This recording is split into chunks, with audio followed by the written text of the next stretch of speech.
IT class 10 इसमें हमारे पास unit number 2 है और उसका चैप्टर नंबर 1 हमने पिछली वीडियो में कर लिया था और इस वीडियो से हम लोग चैप्टर नंबर 2 शुरू करते हैं जो कि है सेल्फ अवेयरनेस। सेल्फ अवेयरनेस का मतलब क्या होता है? Knowledge and understanding of our selves. मतलब हमें खुद के बारे में नॉलेज होनी चाहिए और अपने बारे में अंडरस्टैंडिंग होनी चाहिए, हमारा सेल्फ अवेयरनेस। अब जो हमारा सेल्फ अवेयरनेस होता है वो हम लोग देख सकते हैं कि अलग अलग तरह से, मतलब नॉलेज और अंडरस्टैंडिंग में हम लोग देख सकते हैं कि हमारा बिलीफ सिस्टम क्या है, हमारे बिलीव्स क्या है, हमारी पसंद नापसंद क्या है, उसके बाद हमारे बायसेस क्या हैं, प्रीजुडिसेस हम में है कि नहीं है, किस बारे में है, कितनी है, फिर हमारी एबिलिटीज़ क्या है, मोटिवेशंस क्या है, हमारे इंटरेस्ट क्या है। तो इन सब के बारे में जो नॉलेज होती है वो होती है सेल्फ अवेयरनेस। उसके बाद आती है types of self awareness.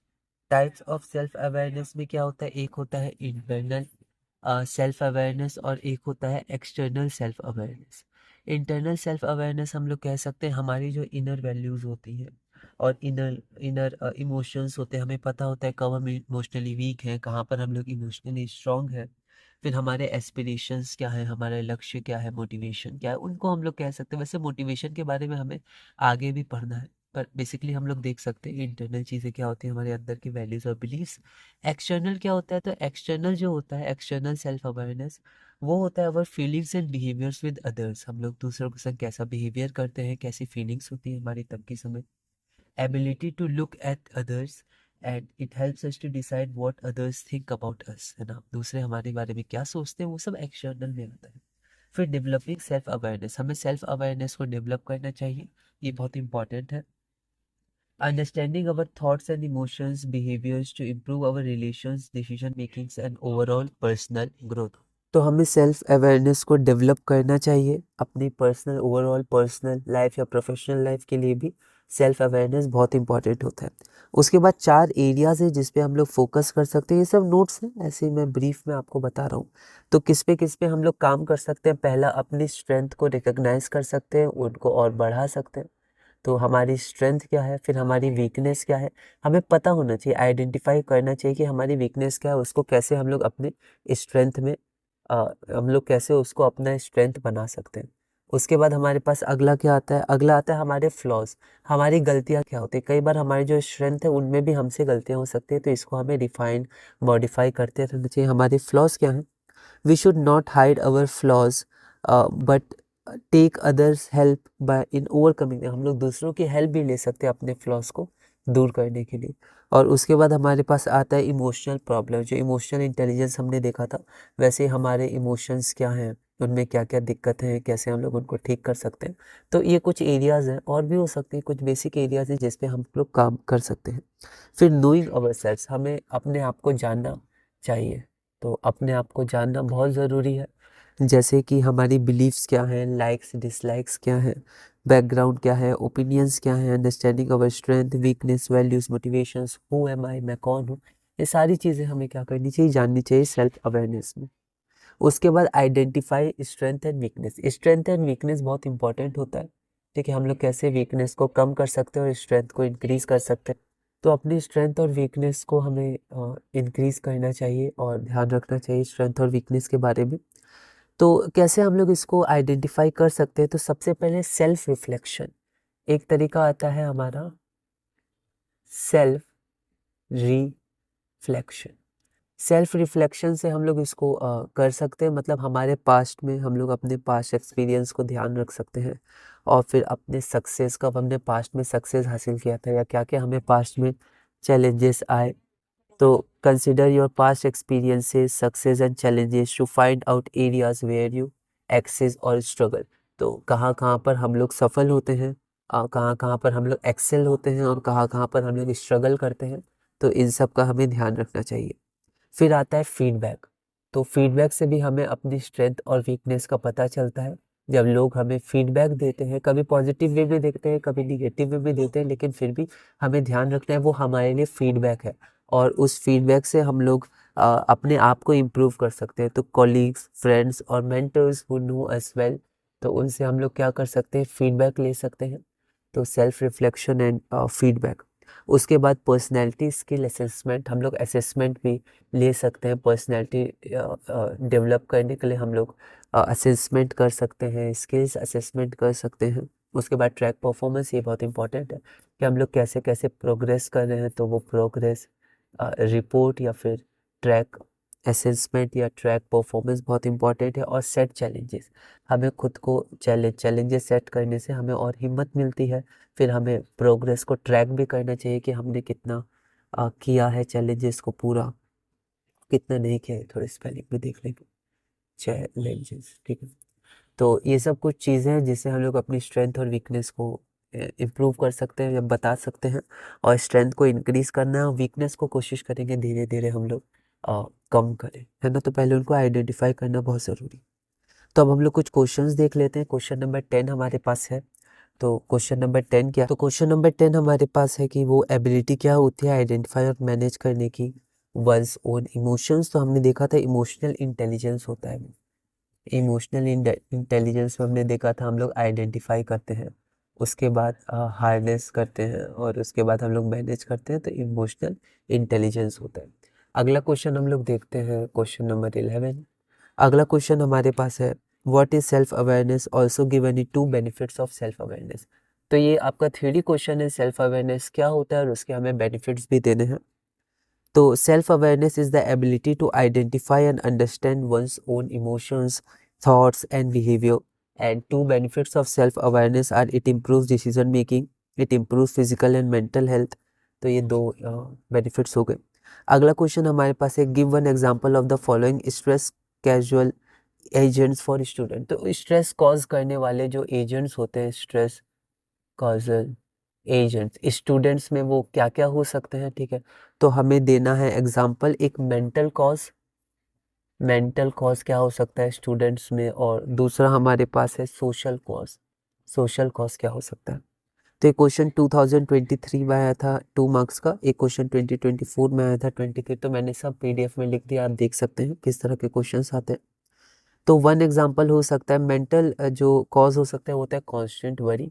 Generally exams के बारे में, प्रोजेक्ट्स के बारे में जो कॉन्स्टेंटली जो स्टूडेंट्स वरी करते रहते हैं, टेंशन लेते रहते हैं, वो हमारा मेंटल कॉज हो जाता है। और फिर सोशल कॉज, सोशल कॉज हो सकता है जैसे कॉन्फ्लिक्ट हो जाते हैं छोटी छोटी बातों पे, जो झगड़ा या फिर मन मुटाव हो जाता है। कॉन्फ्लिक्ट्स विद फैमिली हो सकता है, और जनरली फ्रेंड के संग रहते हैं तो फ्रेंड्स के साथ कॉन्फ्लिक्ट्स हो जाता है। तो सोशल कॉज ही हो गया, ये हमारा मेंटल कॉज हो गया। उसके बाद name the stress causal agents. तो स्ट्रेस कॉजल एजेंट्स कौन कौन से होते हैं, तो यहाँ पर स्ट्रेस कॉजल एजेंट्स आपके एक मेंटल कॉज होता है, मेंटल इसकी वजह से स्ट्रेस हो जाता है। कई बार सोशल स्ट्रेस होता है, सोसाइटी के कारण जब बात या फिर जो हम लोग सोचते हैं वो सामने वाला नहीं सोचता है वैसा, तो उसके कारण कई बार हमारा स्ट्रेस हो जाता है। फिर इन्वायरमेंटल स्ट्रेस, कई बार इन्वायरमेंट के कारण भी स्ट्रेस हो जाता है। और उसके बाद फिजिकल स्ट्रेस, ठीक है, तो फिजिकल स्ट्रेस भी होता है। ये सब कुछ कैजुअल एजेंट्स है, बस ब्रीफ में हमें इनको ध्यान रखना है। तो इसी के साथ ये हमारा चैप्टर नंबर 2 पूरा हुआ। और इसके बाद अब हमारे पास है चैप्टर नंबर 3। एक बार अब हम लोग उसकी तरफ बढ़ते हैं। चैप्टर 3 हमारे पास है सेल्फ मोटिवेशन, तो उसको देखते हैं। तो ये हमारे पास अगला चैप्टर है, चैप्टर नंबर 3 सेल्फ मोटिवेशन। और सेल्फ मोटिवेशन मतलब होती है हमारी इनर फीलिंग्स जो हमें आगे बढ़ने में मदद करती है। तो यहाँ पर हम लोग आगे बढ़ते हैं। तो यहाँ पर सेल्फ मोटिवेशन क्या होता है, तो self motivation is the inner feelings that pushes a person to take actions to achieve his और her goals even when he और शी डजंट वांट टू। तो कई बार हमारे जीवन में होता है कि हम अपने एम हमारे पास होता है, चाहे उतना अच्छा एम ना हो, पर फिर भी हम लोग कुछ चीज़ करना चाहते हैं, लेकिन कई बार वो करने का मन नहीं करता है। वो बहुत सारे कारण हो सकते हैं क्यों नहीं करता है, लेकिन उस समय जो हमारी इनर फीलिंग्स होती है जो हमें ड्राइव करती हैं और बोलती है कि नहीं हमें ये काम करना चाहिए, तो हमें जो आगे बढ़ने में मदद करती है, तो वो हमारा सेल्फ मोटिवेशन होता है। अब जो सेल्फ मोटिवेशन होता है वो हम लोग दो तरह से देख सकते हैं। तो वो दो तरह से आ सकता है, एक तो इंटरनल होता है, ठीक है, इंटरनल सेल्फ मोटिवेशन, उसको भी हम लोग देखेंगे। और एक होता है एक्सटर्नल सेल्फ मोटिवेशन।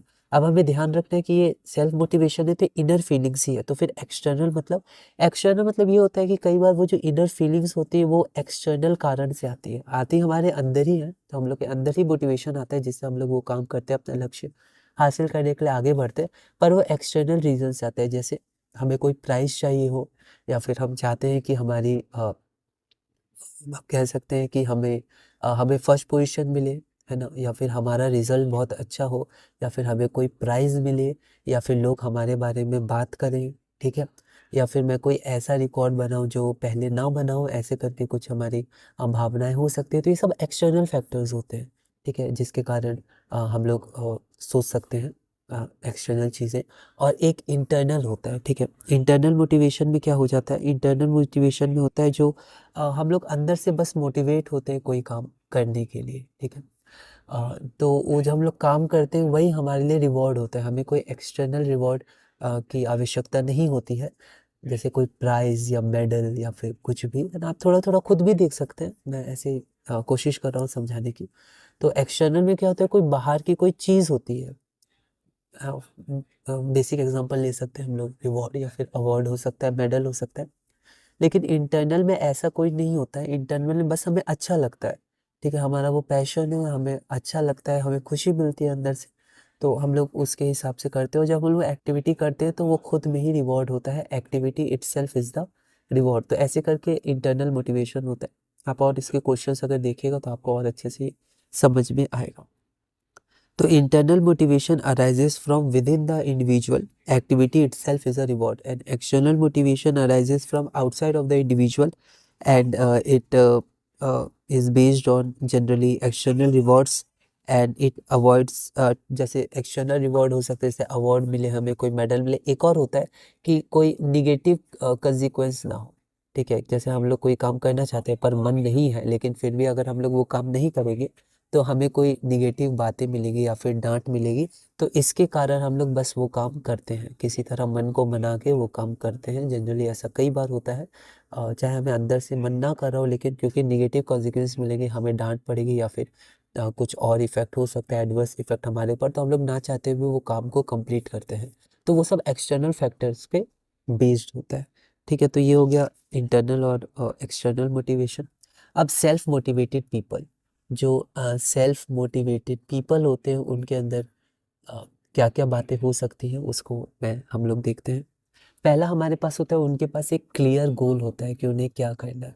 वो बहुत अच्छे से टाइम को मैनेज करते हैं क्योंकि वो अपने गोल को बस प्राप्त करना चाहते हैं, तो वो गोल ओरिएंटेड होते हैं। दूसरा, वो सेल्फ डिसिप्लिन्ड होते हैं, उनके अंदर सेल्फ डिसिप्लिन होता है, ठीक है? वो ज़्यादा कंपेयर नहीं करते हैं दूसरों से, बस खुद को सेल्फ डिसिप्लिन करते हैं। अगला, उनका पॉजिटिव एटीट्यूड होता है, चाहे बात करने में या फिर मतलब कुछ भी समझाने में भी या फिर अपने काम करने में वो पॉजिटिव रहते हैं। उनको रिजल्ट का ध्यान रहता है कि हो सकता है इसमें वो रिजल्ट ना आए, लेकिन फिर भी वो पॉजिटिव ही रहते हैं जितना हो सके। तो पॉजिटिव एटीट्यूड उनमें बहुत होता है। और दूसरा, सेल्फ कॉन्फिडेंट होता है उनमें, उनमें बहुत सेल्फ कॉन्फिडेंट होता है, और वो हमेशा इसका ध्यान रखते हैं, सेल्फ कॉन्फिडेंस उनमें रहता है। और पांचवा और सबसे इम्पोर्टेंट, वो अकाउंटेबल होते हैं। अकाउंटेबल, वो खुद पे रिस्पॉन्सिबिलिटी लेते हैं, अगर नहीं होता है तो खुद की कमियां सबसे पहले ढूंढते हैं कि मुझसे कहाँ गलती रहेगी। वो ऐसे तुरंत ही किसी पर दोष नहीं देते हैं कि इसके कारण या उसके कारण। तो वो लोग अकाउंटेबल रहते हैं। They hold themselves accountable for their actions and outcomes, taking responsibility of their success and failures. तो अगर उनका सक्सेस हुआ है, अगर उनको फेलियर मिला है, तो वो खुद को अकाउंटेबल रखते हैं, ठीक है? अकाउंटेबल। और उसके बाद डेवलपिंग सेल्फ मोटिवेशन। तो हम लोग सेल्फ मोटिवेशन को कैसे डेवलप कर सकते हैं? तो सेल्फ मोटिवेशन को डेवलप करने का क्या तरीका है? सबसे पहला, फाइंड आउट योर स्ट्रेंथ। तो सबसे पहले आप अपनी स्ट्रेंथ निकालिए, दूसरों से कंपेयर नहीं करना है, पहले खुद में हमें जानना है, खुद से जितना हो सके ईमानदार रहना है कि हमारी स्ट्रेंथ्स क्या क्या हैं। तो हमें सबसे पहले अपनी स्ट्रेंथ निकालनी, हमारी स्ट्रेंथ क्या है। Set set and focus on goal, फिर गोल बनाएंगे उस स्ट्रेंथ के अनुसार, ठीक है? क्या स्ट्रेंथ है, फिर हम लोग गोल्स बनाएंगे, गोल को सेट करेंगे और उस गोल पे फोकस रहेंगे, ठीक है? तो हमें उस गोल पे फोकस रहना है। Develop a plan to achieve your goals, तो हमें प्लान करना है कि कैसे हम लोग अपने गोल्स को अचीव कर सकते हैं, तो हम लोग को प्लान करना है। और उसके बाद अगला हमारे पास है स्टे लॉयल। अब ये बहुत इम्पोर्टेंट है, ये सबसे इम्पोर्टेंट है कि हमें लॉयल रहना है, हर दिन हर समय मेहनत करना है जितना हो पाए। बीच में कई बार ब्रेक डाउन हो सकता है, कुछ भी हो सकता है, पर फिर भी जैसे हम लोग ठीक हो, हम लोग को लॉयल रह के आगे बढ़ना है, कोशिश करना है फिर से वैसा ब्रेक डाउन या ना हो, धीरे धीरे आगे बढ़ना है। जैसे स्ट्रेस मैनेजमेंट में सीखा था, जब स्ट्रेस आएगा, एडवर्सिटी आएगा, तो बिलीफ्स पे काम करने का कंसिक्वेंसेस गलत आ रहे हैं या फिर निगेटिव आ रहे हैं, तो एबीसी पे भी काम करना है। तो ये सब कनेक्टेड, पूरा यूनिट कनेक्टेड है, ठीक है। तो यहाँ पर ये लॉयल बहुत इंपॉर्टेंट है। जैसे हम लोग को स्ट्रेंथ पता है, गोल भी सेट कर लेते हैं, प्लान भी बना लेते हैं, पर लॉयल नहीं रह पाते हैं। तो ये लॉयल रहना बहुत इंपॉर्टेंट है। तो ये सब कुछ तरीके थे जिससे हम लोग डेवलप कर सकते हैं अपने सेल्फ कॉन्फिडेंस को। और अब हम लोग आगे बढ़ते हैं और कुछ क्वेश्चंस देखते हैं। हमारा क्वेश्चन नंबर 14 है। तो क्वेश्चन नंबर 14 हमारे पास क्या है? Dash is the driving force that pushes us to achieve our goal, feel happy and improve our quality of life.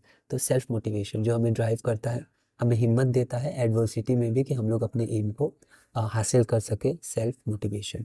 उसके बाद हम लोग आगे बढ़ते हैं, क्वेश्चन नंबर 15 देखते हैं।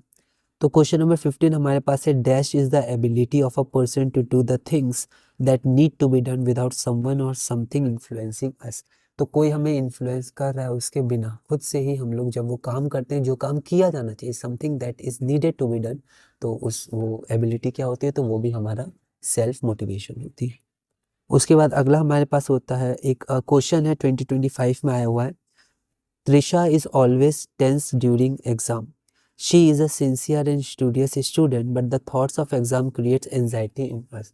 तो त्रिशा है वो हमेशा टेंस और वरीड रहती है अपने एग्जाम को लेकर।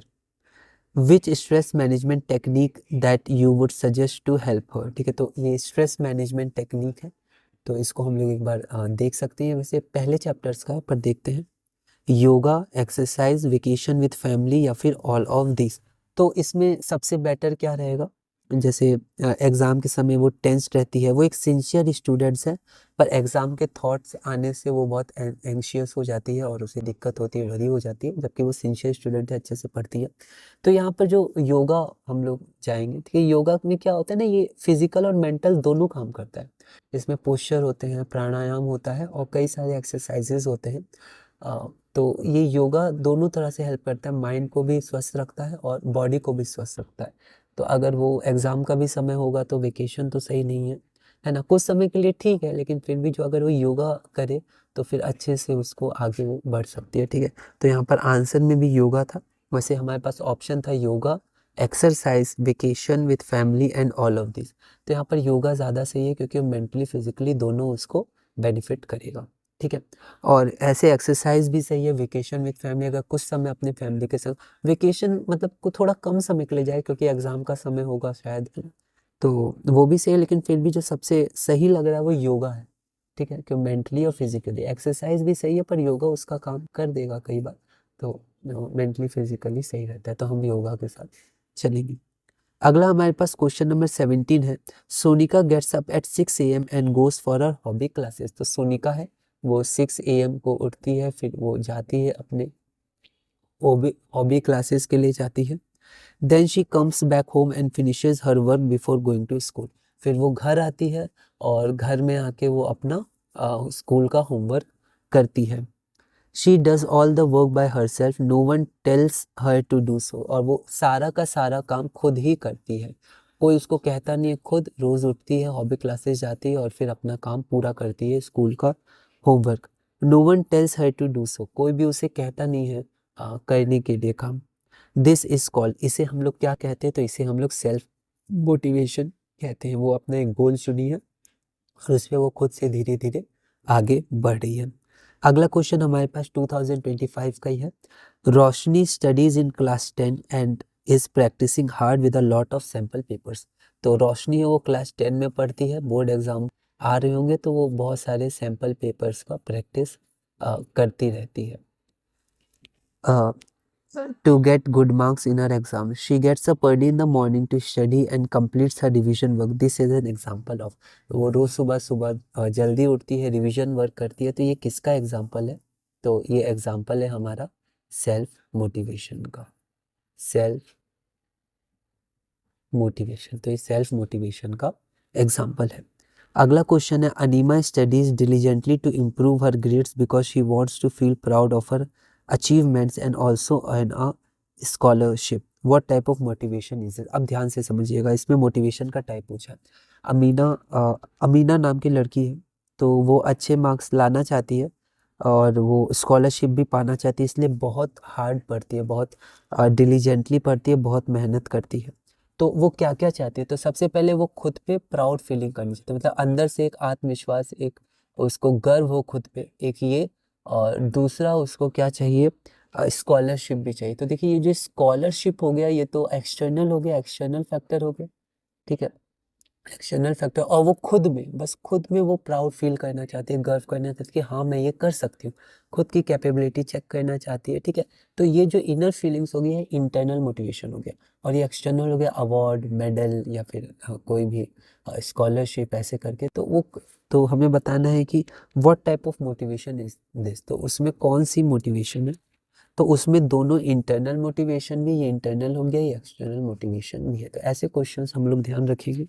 और ये क्वेश्चन सैम्पल क्वेश्चन पेपर 2024-25 में पूछा गया था। तो इसी के साथ हमारा चैप्टर नंबर 3 पूरा हुआ। अब हम लोग चलते हैं अपने चैप्टर नंबर 4 में, जो हमारा लास्ट चैप्टर है इस यूनिट का, जो हमारा चैप्टर है सेल्फ रेगुलेशन। तो अब हम लोग उसको थोड़ा सा ब्रीफ में स्टडी कर लेते हैं। तो हमारा अगला चैप्टर है चैप्टर नंबर 4, सेल्फ रेगुलेशन। अब जैसे हम सेल्फ अवेयर हैं, ठीक है, और हम सेल्फ मोटिवेटेड हैं, हमें सब कुछ पता है अपने बारे में, मतलब जितना पता होना चाहिए, और ये कांस्टेंट प्रोसेस होता है, तो धीरे धीरे हम लोग पता कर रहे हैं, मतलब बेसिक्स हमें पता है। तो अब आता है सेल्फ रेगुलेशन। अब हम लोग कैसे अपने इमोशंस, क्योंकि वो आएंगे, डिफ़िकल्टीज, एडवर्सिटीज़ आएंगी, तो अब हमारे पास है कि हम लोग कैसे उसको कंट्रोल कर सकते हैं। तो self regulation is the ability to influence personal and professional improvement based on your self awareness and motivation, to control reactions to emotions like frustration, excitement। तो अब जो हमारे पास इमोशंस आएंगे, फ्रस्ट्रेशन का आ सकता है, कभी कभी हमारे अंदर एक्साइटमेंट का इमोशंस आ सकता है, कभी कभी बहुत ज़्यादा अच्छा लग रहा है तो उसका हैप्पीनेस के इमोशंस आ सकते हैं, सैड हो सकते हैं हम लोग। तो अब हम लोग उन इमोशंस को कैसे कंट्रोल कर सकते हैं? तो ये आता है सेल्फ रेगुलेशन लास्ट में। अब हमें कंट्रोल करना सीखना है इमोशंस का। Kameng down after something exciting और अपसेटिंग हैपेंस। तो जब इमोशंस बहुत अच्छा होता है या बहुत बुरा होता है, तो कितना समय हमें लगता है काम काम मतलब शांत होने में, ठीक है, अपने वापस फोकस करने पे लाइफ पे, तो कितना समय लगता है? या हम लोग पूरी तरह टूट कर बिखर जाते हैं, या फिर हम लोग धीरे धीरे आगे बढ़ने की कोशिश करते हैं। तो वो आपका होता है सेल्फ रेगुलेशन, जब आप सेल्फ अवेयर हैं, सेल्फ मोटिवेटेड हैं। फिर उसके बाद आता है गोल सेटिंग। तो गोल सेटिंग में हमने देखा था, गोल्स को हमें फाइंड करना है, स्ट्रेंथ फाइंड करना है, उसके बाद गोल्स हमें देखना है, प्लान करना है, लॉयल रहना है। तो finding goals, listing goals, planning how to achieve the goals. उसके बाद एक आता है स्मार्ट मेथड। इससे क्वेश्चन पूछे गए थे, जैसे 7 C's होते हैं, वैसे स्मार्ट मेथड, S का मतलब होता है M का, A का, R का और T का। तो यहाँ पर S, M, A, फिर R और फिर हमारे पास T हो गया। तो S क्या हो गया? S हो गया स्पेसिफिक, मतलब हमारा गोल या फिर हमारे मोटिवेशंस हमें क्लियरली डिफाइंड होने चाहिए, स्पेसिफिक। फिर मेजरेबल, तो अब हमारा जो गोल है स्पेसिफिक है, हमें पता है। फिर हमारा मेजरेबल, मतलब वो गोल मेजरेबल होना चाहिए, हमें मेजर करना चाहिए, मेजरेबल प्रोग्रेस होनी चाहिए। उसके बाद अचीवेबल, अचीवेबल, वो अचीवेबल होने चाहिए, नॉन रियलिस्टिक नहीं होने चाहिए, मतलब अचीव कर पाएँ, अटेन कर पाएँ। और अपने जैसे धीरे धीरे हमारे अंदर मोटिवेशन बढ़ती है, पावर बढ़ती है, तो धीरे धीरे जब बढ़ेंगे तो हम लोग अपना एम बढ़ा सकते हैं। पर अचानक हम लोग अगर बहुत बड़ा एम लेके उस पर काम करें, तो फिर हो सकता है हम लोग ब्रेक डाउन हो जाएंगे। हमें बड़े एम लेने चाहिए, पर ऐसा नहीं है कि उसी समय उस पर काम करना शुरू करना चाहिए, क्योंकि फिर परिस्थिति होती है, मोटिवेशंस होते हैं, फिर डिस्कशंस वगैरह होते हैं। अगर हम लोग वो नहीं कर पा रहे हैं, तो हो सकता है हम लोग अपनी वो एम पे नहीं पहुंच पाए। तो अभी हम लोग उसको मन में रख के, जो अभी हम लोग कर सकते हैं अपनी परिस्थिति के अनुसार, जो हम लोग इस समय अचीव कर सकते हैं वो करेंगे तो ज़्यादा सही रहेगा। वरना हम लोग अपने जो बड़े एम है उस पे अभी फोकस करेंगे तो हम लोग को जब परिस्थिति नहीं मिलेगी, सपोर्ट नहीं मिलेगा, या फिर खुद से हम लोग उतना सपोर्ट नहीं ला पा रहे हैं, अभी भी कहीं ना कहीं हमें वीकनेस है, तो फिर हम लोग डिप्रेशन में जा सकते हैं, स्ट्रेस हो सकता है। तो वो जो एम है उसको बिल्कुल हमें देखना चाहिए और अपने मन में अभी रखना चाहिए और अभी उस पर काम करना चाहिए जो हम लोग हासिल कर सकते हैं, और एम रखना चाहिए हम लोग वो भी हासिल करेंगे जो हम लोग बड़ा सोचे हैं। लेकिन अभी के समय हमें वो जो एम रखना है अपना, जिस पे हम लोग काम करेंगे अभी, वो अचीवेबल होना चाहिए, ठीक है। और समय के साथ जब हमें वैसी परिस्थिति मिले, सपोर्ट मिले, हम लोग खुद से आगे बढ़ पाएँ, अपनी वीकनेसेस को हटा के आगे निकल पाएँ, बाहर निकल पाएँ, तो फिर हम लोग उस पे भी काम करेंगे। लेकिन ये अचीवेबल बहुत इंपॉर्टेंट है, क्योंकि कई लोग होते हैं जनरली, है ना, हम लोग जानते हैं, और कई बार हम लोग खुद भी होते हैं कि हम लोग क्या करते हैं, ऐसे एम ले लेते हैं जो अचीवेबल नहीं है और उसी पे उसी समय काम करना शुरू कर देते हैं। तो उस समय थोड़ा समय देकर अभी अचीवेबल एम पर काम करते हैं और धीरे धीरे वो रास्ता बनाएंगे हमारे मेन एम या आगे के लक्ष्य को हासिल करने के लिए। दूसरा हमारे पास होता है आर से रियलिस्टिक। फिर से ये कनेक्टेड है अचीवेबल और रियलिस्टिक से, कि वो रियलिस्टिक होने चाहिए। अब मान लीजिए ठीक है, हमने अचीवेबल एम को ही फॉलो किया, लेकिन जो अचीवेबल है उसमें भी हमें अपनी परिस्थिति, अपनी क्षमता, और फिर हमारे पास क्या क्या है, सपोर्ट है नहीं है, सारी चीज़ों को रख के उसमें भी हमें ध्यान रखना है कि क्या हम ये अचीव कर पाएंगे, क्या ये रियल है, ठीक है। तो रियलिस्टिक होना बहुत इम्पॉर्टेंट है। तो अचीवेबल, रियलिस्टिक, इन सब में कई बार हम लोग जब हासिल नहीं कर पाते हैं, जब मोटिवेट होते हैं, तो हम लोग सोचते हैं कि ये सब हासिल कर लेंगे, जो सही में रियलिस्टिक नहीं होता है। तो हमें इमोशंस को कंट्रोल करना है, इतनी जल्दी खुश या फिर इतनी जल्दी बहुत ज़्यादा मोटिवेटेड नहीं हो जाना है, क्योंकि आगे चल के कई बार वो मोटिवेशन हम लोग को फिर टूट जाता है, कुछ समय के लिए ही होता है। तो इमोशंस को कंट्रोल करके इस समय अपनी परिस्थिति, अपनी क्षमता, अपनी पावर के अनुसार अचीवेबल और रियलिस्टिक एम रखना है, और ये बिलीव करना है कि धीरे धीरे पावर बढ़ेगी, क्षमता बढ़ेगी, तब हम लोग अपने और आगे के एम के लिए बढ़ सकते हैं। पर इस समय अपनी क्षमता, पावर, एबिलिटी के अनुसार हमें अचीवेबल और रियलिस्टिक एम रखना है। तो अचीवेबल हो गया अटेनेबल, पॉसिबल टू अचीव, और रियलिस्टिक हमारे पास हो गया within reach, realistic, relevant to your life purpose. एक बात और कि रियलिस्टिक में एक और टर्म आया है, रेलिवेंट टू लाइफ पर्पस, कि हमारे लाइफ के लिए वो सही होना चाहिए, ठीक है। मतलब अभी हम लोग सपोर्ट कर पाए खुद को, अपनी फैमिली को, रेलिवेंट टू लाइफ पर्पस, ठीक है। और बाद में फिर हम लोग दूसरे एम जो हम लोग चाहते हैं वो कर सकते हैं, कि इस समय हम लोग अपने खुद को, अपनी फैमिली को सपोर्ट कर पाएँ और धीरे धीरे आगे निकल पाएँ हम लोग दुनिया में। तो इसलिए वो लाइफ पर्पस से भी रेलिवेंट होना चाहिए स्टार्टिंग में, ताकि हम लोग सेटल हो पाए। तो ये सब कुछ चीज़ें हैं जिनमें हमें ध्यान रखना है गोल सेट करते समय। अगला है टाइमली, ठीक है, या इसको हम लोग यहाँ पर मैं लिख देता हूँ। तो यहाँ पर हमारे पास है टाइमली, या जिसको हम लोग बोल सकते हैं टाइम बाउंड, ठीक है। तो टाइमली या टाइम बाउंड, तो हमें एक टारगेट लेना चाहिए कि हाँ इस समय, बहुत ज़्यादा समय नहीं देना चाहिए, एक हमें खुद को भी डेट देनी चाहिए, हाँ इस डेट तक होना चाहिए, ठीक है, या इस समय तक हमें इतना अचीव करना चाहिए, फिर अगले समय में अगला अचीव करेंगे। तो ऐसे कई बार वीक वाइज, या फिर 10 दिन का, 15 दिन का, या फिर 2 डेज 3 डेज के छोटे छोटे एम। तो डेट और टाइम बहुत इंपॉर्टेंट है, तो हमें टाइमली भी होना चाहिए, टारगेट रखना चाहिए। तो ये स्मार्ट रूल्स होते हैं गोल सेटिंग्स के, ठीक है। अब हम लोग कुछ क्वेश्चंस कर लेते हैं। तो ये बेसिक में ब्रीफ में मैंने बताया चैप्टर 4। क्वेश्चन है, to perform well at work and life in general you must be able to manage and improve yourself in various skills. Which of the following skills help you to prioritize the things you have to do to remove waste and redundancy from work, ठीक है। तो life में success होने के लिए हमें क्या करना चाहिए, तो हमें अपने आप को इम्प्रूव करना चाहिए, अपने स्किल्स को बढ़ाना चाहिए, उन्हें इम्प्रूव करना चाहिए अपनी स्किल्स को। Which of the following skills help you to prioritise the things you have to do to remove waste and redundancy from work.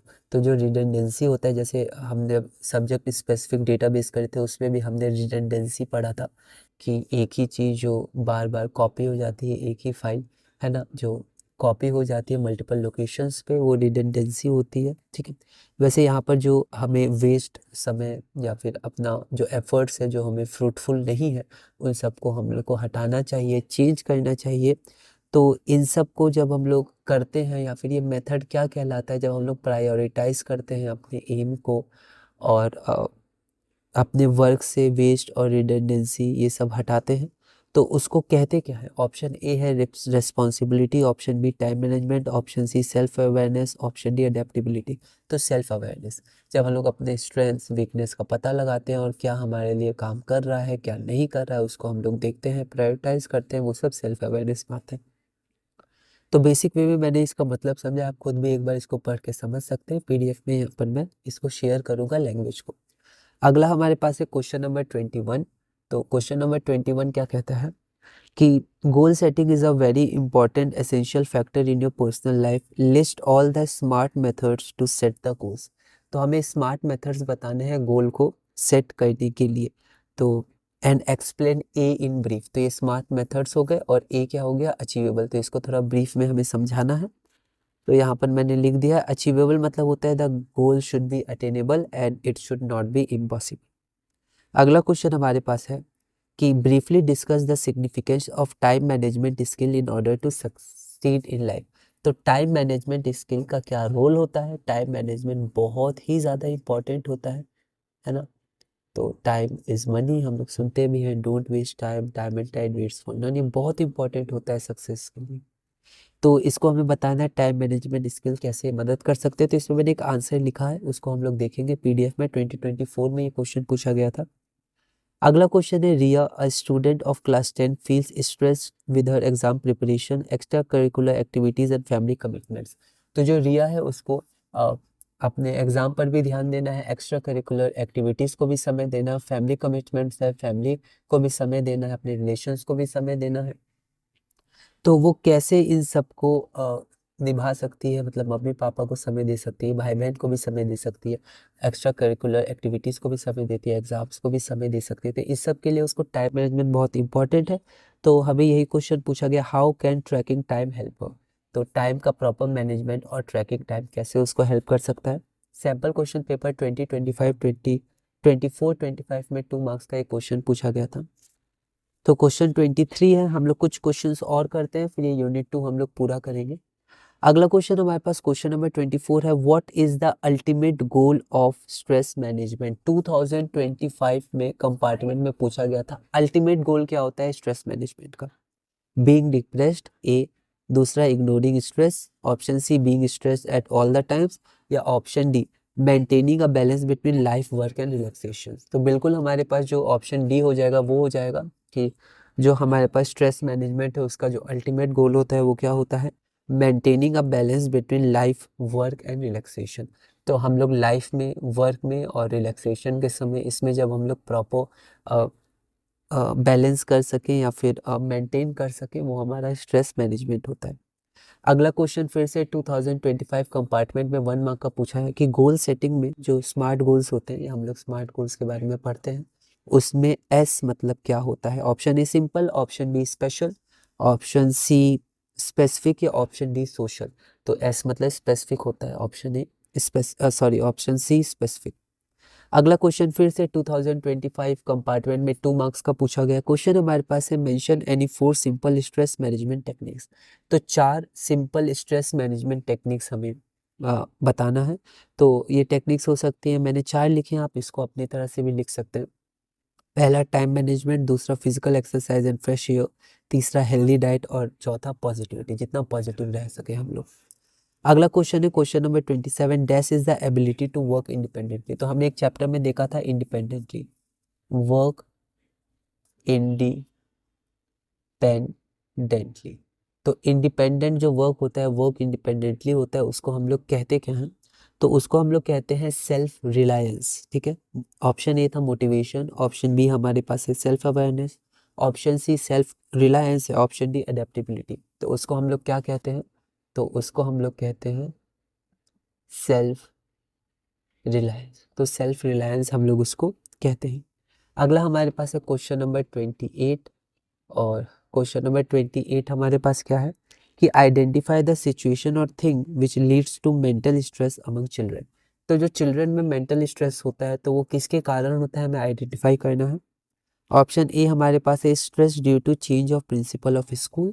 अगर प्रिंसिपल चेंज हुआ है स्कूल में तो फिर स्ट्रेस हुआ है उसके कारण। Option B stress due to examination grades, examination में जो ग्रेड्स हैं अच्छे नहीं आए उसके कारण स्ट्रेस होना। Stress due to problems in friends family, तो फ्रेंड्स की फैमिली में जो है उसके कारण स्ट्रेस होना। और option D stress due to waking up in the morning, तो जो सुबह सुबह उठ के स्कूल जाना पड़ता है उसके कारण। तो यहाँ पर चिल्ड्रंस की बात हो रही है तो उनको एग्जामिनेशन में मैक्सिमम दिक्कत आती है, सुबह उठने में भी दिक्कत होती है, फ्रेंड्स की अगर फैमिली में प्रॉब्लम चले या कोई दिक्कत हो तो भी होती है। लेकिन जो चिल्ड्रन होते हैं उनका जो सबसे ज़्यादा स्ट्रेस जो होता है चिल्ड्रंस में वो होता है एग्जामिनेशन स्ट्रेस, सबसे इम्पॉर्टेंट। जो छोटे बच्चे होते हैं उनको एग्ज़ाम में अच्छे मार्क्स लाने पड़ते हैं, है ना, या उन्हें अच्छे मार्क्स चाहिए होते हैं एग्ज़ाम में। तो इसीलिए जो छोटे बच्चे होते हैं चिल्ड्रन, उनमें एग्जामिनेशन स्ट्रेस सबसे ज़्यादा होता है। तो ऑप्शन नंबर बी हो जाए। अगला क्वेश्चन हम लोग देखते हैं, question number 29, explain any two benefits of stress management. तो स्ट्रेस मैनेजमेंट के 2 बेनिफिट्स हमें जानने हैं। तो जैसे मैंने लिखा है improve mental and physical health, 2023 compartment का ये क्वेश्चन था 2 मार्क्स का। तो improve mental and physical health, it increases efficiency and performance, ठीक है। अगला क्वेश्चन हमारे पास फिर से 2023 2 मार्क्स का है। इस बार क्वेश्चन क्या है, तो इस बार हमें डिफरेंस बताना है, किसके बीच में डिफरेंस बताना है। तो इस बार हमें डिफरेंस बताना है योगा और मेडिटेशन के बीच। तो योगा और मेडिटेशन के बीच क्या डिफरेंस होता है इसको हमें देखना है। तो योगा क्या होता है, तो योगा फिजिकल और मेंटल दोनों तरह से हेल्दी करता है। तो ये फिजिकली उसमें कई सारे फिजिकल पोस्चर्स होते हैं और आसनास जिसको बोलते हैं आसन, और ब्रीदिंग एक्सरसाइज होती है जो मेंटल हमें मतलब मेडिटेशन जैसा होता है जिसमें हम लोग प्राणायाम करते हैं, ब्रीदिंग एक्सरसाइजेस वगैरह करते हैं। तो it is both physical and mental process या मेंटल मेथड, ठीक है। तो फिजिकल और मेंटल दोनों तरह का प्रोसेस या फिर प्रैक्टिस होती है योगा में। फिजिकल प्रैक्टिस भी होती है, मेंटल प्रैक्टिस भी होती है। पर जो मेडिटेशन होता है वो ज़्यादातर मेंटल प्रैक्टिस पे ज़्यादा फोकस करता है। Meditation is a mental practice, it mainly focuses on training of mind. तो ये ट्रेनिंग ऑफ माइंड पे ज़्यादा फोकस करता है। तो इसी के साथ हमने चैप्टर नंबर 4 पूरा किया और साथ ही अपना यूनिट 2 भी हमने पूरा किया। तो यूनिट 1 हमारा हो गया है, यूनिट 2 हमारे पास हो गया। अब हम लोग यूनिट नंबर 3 में चलेंगे और यूनिट नंबर 3 हमारा थोड़ा रिलेटेड है ऑपरेटिंग सिस्टम से, फाइल फोल्डर से, इम्पॉर्टेंट है बहुत। तो आईसीटी स्किल्स, इसके बारे में हम लोग देखेंगे और इसी तरह धीरे धीरे आईटी क्लास 10 में आगे बढ़ेंगे। आईटी क्लास 10 तो हम लोग यूनिट 2 कर रहे हैं और उसमें हम लोग अब चैप्टर 2 करेंगे। चैप्टर 1 हमने कर लिया था जिसका नाम था स्ट्रेस मैनेजमेंट। तो अब हम लोग ब्रीफ में एक बार नोट्स देख लेते हैं चैप्टर 2, 3, 4 के self awareness.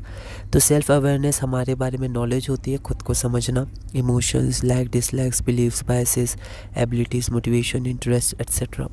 The feeling of self awareness enhances our self confidence. तो सेल्फ अवेयरनेस सेल्फ कॉन्फिडेंस को इन्हेंस इंक्रीज़ करता है। टाइप्स ऑफ सेल्फ अवेयरनेस में हो जाएगा इंटरनल सेल्फ अवेयरनेस, जो हमारी इनर वैल्यूज़ होती हैं, मोटिवेशंस होते हैं, एस्पिरेशंस होते हैं, इमोशंस होते हैं। एक्सटर्नल सेल्फ अवेयरनेस जो हमारी फीलिंग्स और बिहेवियर होती है दूसरों के साथ। Ability to look at others and it helps us to decide what others think about us. फिर हमें सेल्फ अवेयरनेस को कॉन्स्टेंटली डेवलप करना चाहिए, अपने बारे में ज़्यादा से ज़्यादा जानना चाहिए। Understanding our thoughts, emotions, behaviours to improve our relationships, decision making and overall personal growth. उसके बाद 4 एरिया जिस पे हम लोग काम कर सकते हैं वो है about our strengths, about our weaknesses, about our flaws. We should not hide our flaws but take other people's help in overcoming them. About our emotional problems जैसे getting angry on small matters, we should know, realise and try to control them, ठीक है। फिर knowing your self कि मैं कौन हूँ, मेरी beliefs क्या है, मेरा बैकग्राउंड क्या है, परिस्थिति क्या है, कितनी क्षमता है ना, उसके हिसाब से लाइक्स क्या है, मेरे डिसलाइक्स क्या है, मेरे ओपिनियंस कहाँ मैं कमज़ोर हूँ, कहाँ मैं स्ट्रेंथ मतलब ताकतवर कहाँ पर हूँ, क्या क्या स्ट्रेंथ्स है मेरी। तो अब हम लोग आगे बढ़ते हैं। आगे हमारे पास है identifying our strengths and weaknesses, self reflection. ये बहुत इंपॉर्टेंट है। अपने पास्ट एक्सपीरियंस से हमें अनुभव और लेना चाहिए और फिर जो एक्सपीरियंस है हमारे, जो पास्ट अनुभव है उनको हमने देखना चाहिए और कहाँ पर हम लोग मतलब लैग कर रहे हैं और कहाँ पर हम लोग सक्सेस हासिल किए थे, उन सब बातों को ध्यान रखना चाहिए और फिर आगे बढ़ना चाहिए। तो पास्ट एक्सपीरियंसेस एक इंडिविजुअल के बहुत इंपॉर्टेंट है, तो वो बहुत बहुत हमें ध्यान रखना है। फीडबैक फ्रॉम अदर्स वो भी इंपॉर्टेंट है। Personality and skill assessment, track performance and challenges भी हमें सेट करना है। फिर उसके बाद कुछ क्वेश्चन है हमारे पास, जैसे 2024 1 मार्क का है, ये 2023 2 मार्क्स के क्वेश्चन है। फिर उसके बाद और भी क्वेश्चंस हमारे पास हैं, तो जैसा हमने डिस्कस किया था, यहाँ पर लैंग्वेज मैं दिखा दे रहा हूँ। फिर हमारे पास चैप्टर नंबर 3 में है self motivation. Self motivation inner feelings होती हैं that pushes a person to take actions to achieve his और her goals even when he और शी डजंट वांट टू। तो जब हमारा मन भी नहीं करता है, फिर भी जो हमें अंदर से फीलिंग्स पुश करती हैं कि नहीं हमें ये हासिल करना है, वो हमारा सेल्फ मोटिवेशन होता है। टाइप्स ऑफ मोटिवेशन इंटरनल हो सकता है, जो हमारे अंदर से arises from with in, activity it self is a reward, है ना। पर जनरली एक्सटर्नल मोटिवेशन भी हम लोग ले सकते हैं, बहुत इंपॉर्टेंट होता है। धीरे धीरे फिर वो इंटरनल में कन्वर्ट होते जाता है, मतलब हम जो कर रहे हैं उसी में हम लोग को अच्छा लगने लगता है। अब एक्सटर्नल मोटिवेशन होता है जो आउटसाइड अराइज होता है इंडिविजुअल के, जैसे external rewards to avoid negative results या कॉन्सिक्वेंसेस, ठीक है। उसके बाद यहाँ पर qualities of self motivated people क्या होता है वो हमने देखा। अकाउंटेबिलिटी बहुत इंपॉर्टेंट होता है, वो किसी दूसरे को दोष नहीं देते, खुद ही सारी रिस्पॉन्सिबिलिटी लेते हैं, फिर अपनी तरह से मेथड्स को चेंज करते हैं, अपने एफर्ट्स को चेंज करते हैं और आगे बढ़ते हैं। फिर हमें सेल्फ मोटिवेशन करने के लिए क्या क्या हम डेवलप कर सकते हैं, बहुत ही ब्रीफ में हम लोग देख रहे हैं। और लॉयल्टी बहुत इंपॉर्टेंट है, हम लोग लॉयल नहीं कर पाते हैं, हम लोग हर दिन वो चीज़ नहीं कर पाते हैं। हमेशा मन में रहता है कि ऐसा करने से क्या होगा या ऐसा कब तक। तो ये सब कुछ कुछ जो थॉट्स हैं या फिर सवाल है वो बार बार आते हैं, हम लोग आंसर नहीं दे पाते, तो हम लोग टूट जाते हैं, दूसरों से कंपेयर करने लगते हैं फिर खुद को, और फिर खुद को नीचा दिखाते हैं और आगे फिर ये एक्सपीरियंस होता है जनरली हमारे साथ। तो लॉयल्टी बहुत इंपॉर्टेंट है, नहीं ऐसा करने से होगा, और हम लोग मेहनत कर रहे हैं हर समय, और तो ऐसे करके खुद को मोटिवेट करना पड़ता है। तो लॉयल्टी बहुत इंपॉर्टेंट है। फिर उसके बाद ये कुछ क्वेश्चन है 2024 CBSE 1 मार्क का, तो आप लैंग्वेज देख सकते हैं, कुछ लैंग्वेज क्वेश्चन है, इनको आप देख लीजिएगा। फिर उसके बाद ये सब कुछ क्वेश्चन है, आपको यहाँ पर एक सिनेरियो दिया जा रहा है, फिर पूछा जा रहा है कि इसमें क्या हो रहा है, ठीक है। फिर उसके बाद क्वेश्चंस करना बहुत ही इंपॉर्टेंट है। फिर यहाँ पर हम लोग आगे बढ़ते हैं। फिर हमारे पास चैप्टर नंबर 4 आता है सेल्फ़ रेगुलेशन। तो जब हम लोग सेल्फ़ अवेयर हैं, सेल्फ़ मोटिवेटेड हैं, तो अब जो पहले आके इमोशंस हमें तोड़ देते थे, हम लोग अपने लक्ष्य पे काम नहीं कर पाते थे, मतलब हम लोग डीमोटिवेट, डिस्ट्रेस हो जाते थे। अब हम लोग का मतलब, क्योंकि अगर हमने सचमुच सेल्फ़ एनालाइज और सेल्फ़ अवेयर हुए हैं, सेल्फ़ मोटिवेट हुए, तो वो इमोशंस आएंगे, ठीक है। तो अब हमें उन्हें कंट्रोल करना है, उन्हें ओवरकम करना है, उनको जीतना है, ठीक है। वो तो आएंगे, तो आने से नहीं डरना है, इसलिए सबसे पहले आइडेंटिफाई करना बहुत ज़रूरी था। तो ability to influence personal and professional improvement based on your self awareness and motivation, to control reactions to emotions like frustration और excitement, calming down after something exciting or upsetting happens। फिर goal setting में finding goals, listing goals, planning how to achieve the goals. फिर smart methods to set goals, specific, measurable, achievable, realistic और timeliness से या time bound भी हम लोग कह सकते हैं, इसको हमने देखा। उसके बाद फिर हमारे पास क्वेश्चंस है, तो आप ये सब लैंग्वेज को बहुत अच्छे से पढ़िएगा। फिर उसके बाद हमारे पास ये अगला क्वेश्चन है, तो ये सब क्वेश्चंस मैंने लिख दिए हैं, इनको आप अच्छे से पढ़ सकते हैं। Briefly discuss the significance of time management skills. तो time management skill are very important in order to achieve success in life, in order to succeed in life. 2 marks का है, तो 30 वर्ड्स तक आप लिख सकते हैं। It helps to prioritize tasks, it helps to set clear goals, it helps to use time efficiently, it helps to reduce stress, it enhances our performances in both personal and professional life, it helps to live a better life। उसके बाद हमारे पास ये एक scenario है, इसके बारे में हमने करना है कि रिया कैसे सबको टाइम दे सकती है, अपने फैमिली को दे सकती है, एक्स्ट्रा करिकुलर एक्टिविटीज़ को, एग्ज़ाम प्रिपरेशन को। तो tracking time can help her to. तो पॉइंट वाइज मैंने लिखा है identify time wasting activities and habit that waste time. तो उसे आइडेंटिफाई करना होगा किस किस एक्टिविटी में टाइम वेस्ट होती है, कहाँ कहाँ पर टाइम वेस्ट होता है। Give proper time for study and task. फिर जो टाइम है उसको प्रॉपरली पहले टास्क और एक्टिविटीज़ को देना होगा। फिर balance academies with extra curricular activities and personal time. फिर टाइम देना होगा पर्सनल टाइम को, है ना, प्रायोरिटाइज़ करना होगा किसको पहले किसको बाद में। फिर give time for relaxation and self care, और ये क्या करेगा, increase efficiency and reduce stress before exam. तो जनरल आंसर है, आप इसको बिल्कुल मॉडिफाई कर सकते हैं। फिर यहाँ पर ये कुछ क्वेश्चंस है 2025 कंपार्टमेंट में पूछे गए थे, इनको आप देख सकते हैं। फिर ये क्वेश्चंस आप लोग देख सकते हैं, मैंने यहाँ पर थ्योरी लिख दी है, आप इसको देख सकते हैं। बेनिफिट्स ऑफ स्ट्रेस मैनेजमेंट और योगा और मेडिटेशन के बीच क्या फ़र्क है और ये सब। तो इस वीडियो में हमने यूनिट नंबर 2 पूरा किया। अगली वीडियो में हम लोग यूनिट नंबर 3 शुरू करेंगे, वो इंपॉर्टेंट है, ऑपरेटिंग सिस्टम। थोड़ा टेक्निकल चीज़ें हमें ध्यान रखनी है, और इसी तरह हम लोग धीरे धीरे IT 10 में आगे बढ़ेंगे।